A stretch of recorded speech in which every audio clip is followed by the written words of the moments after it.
today I'm going to tie for you a bit of a strange one. It's a grey mop booby. So the mop comes off an old bath mat, so in grey. When you cut them, they're actually the right size for this fly.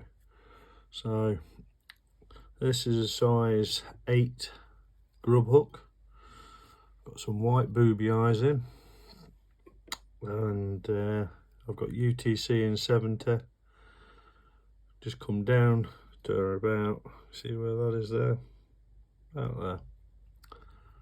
So how I get the measurement of it is I put that up to there, bring that down,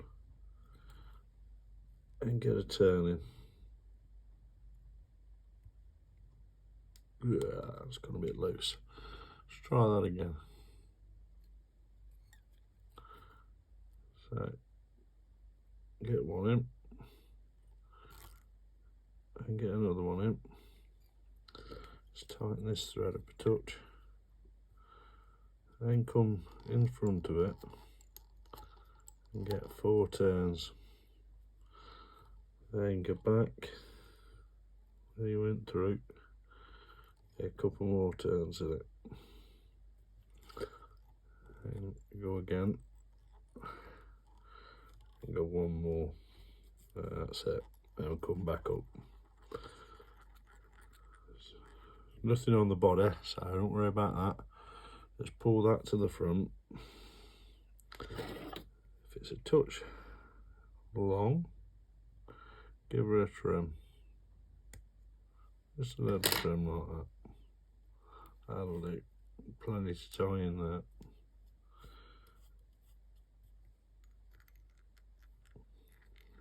Don't want that turning. So let's get it back up on top. Get a pinch in it and get a few turns on it like that, and that's how you want it. As you see, it all fits in comp legal. So you've got a slight little lump on this, and you've got a tail bit. Now when you're pulling it, that's got a lot of movement. Got a lot of movement in that. So that's going to attract them. Right, let's get back to the fly. Right, first of all, we're going to put a bit of jungle cock in. So these are fairly large jungle cock eyes. So you've all got them in your capes, if you've got a cape. If not, you can use a piece of goose bite in sunburst or yellow, whichever you fancy. So get it in, get it positioned where you want it, and get a few turns on it to hold her in place. Get my scissors and just get rid of this. But that's it. And that's it. Looks weird and wonderful, doesn't it? You'll see it develop shortly. Get the other side in, get my side in.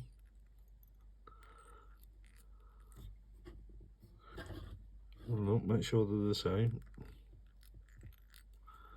That'll do.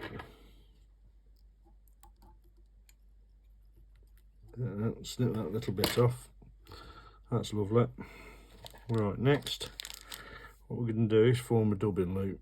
So pull your thread down, get back over, and just put a few turns in it. Then, if I can find my dubbing, there it is. Right.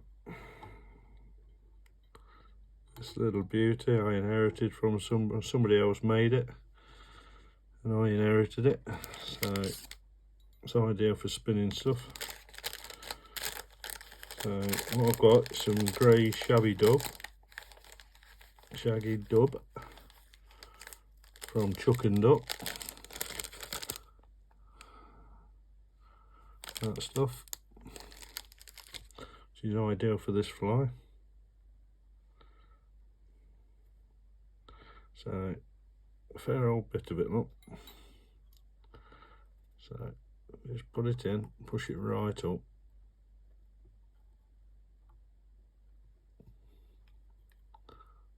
And start some spins. Start spinning it, wait for it to turn in. Coming out there, but we've got plenty in it. Just keep spinning it and keep spinning it until it's all twisted up like that. That's alright. Right, now get that bit out.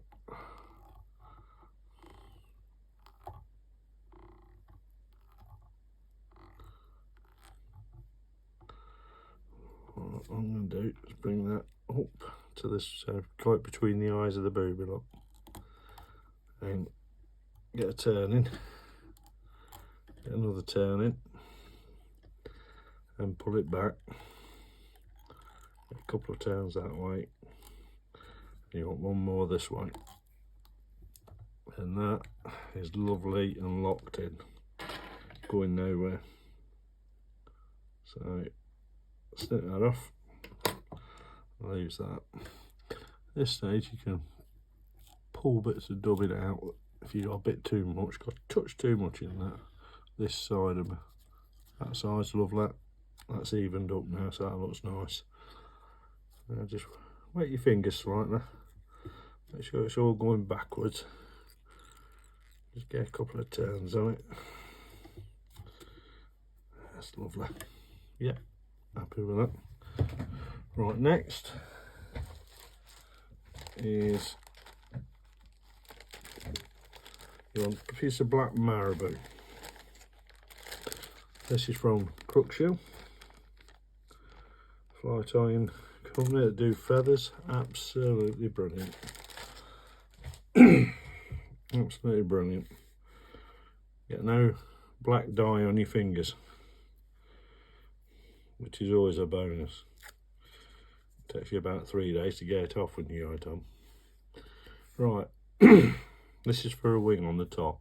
So about 10 mils bits, 2, and a little touch more. That'll do me.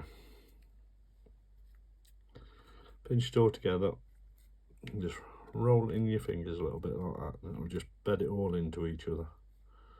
Pull her out, snap her off. Right. I'll wet it.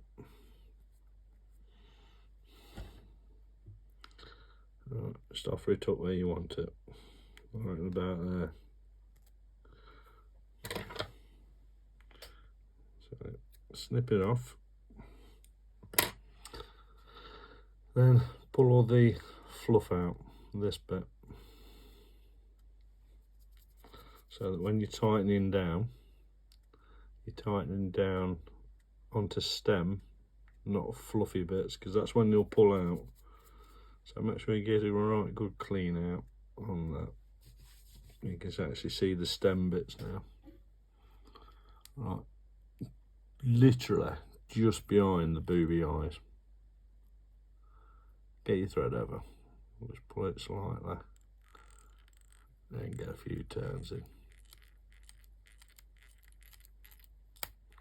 Nice tight turns.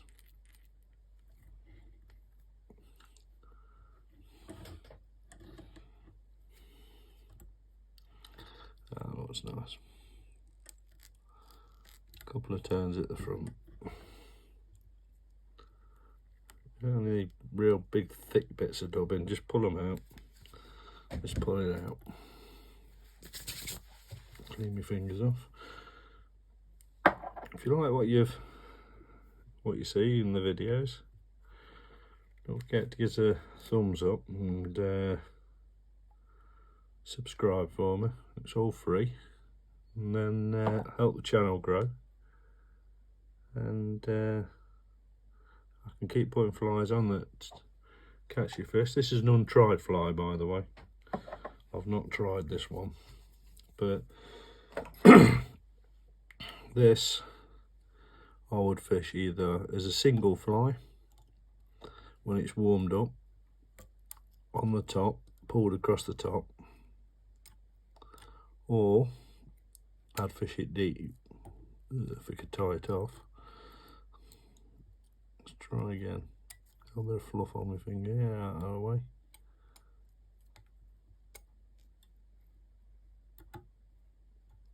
That'll do. A bit of fluff on that one. Yep, down deep, and have it on your point, and then have a couple of nymphs above it.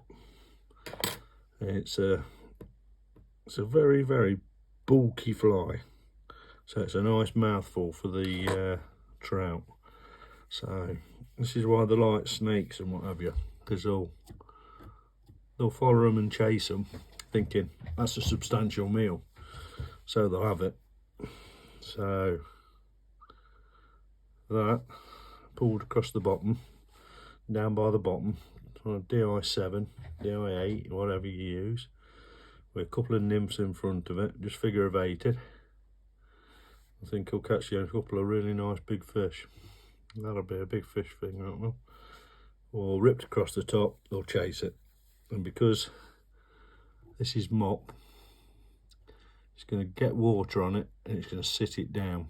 So your bottom half's going to sit in the water, and the movement on that when you're pulling it, and it's going to be bobbing backwards and forwards like that when you're pulling it because of the weight. So it'll be a brilliant attractor. So if you want to see how to tie it again, it's on YouTube, John Kirk Fly Town. Thanks very much for watching this video.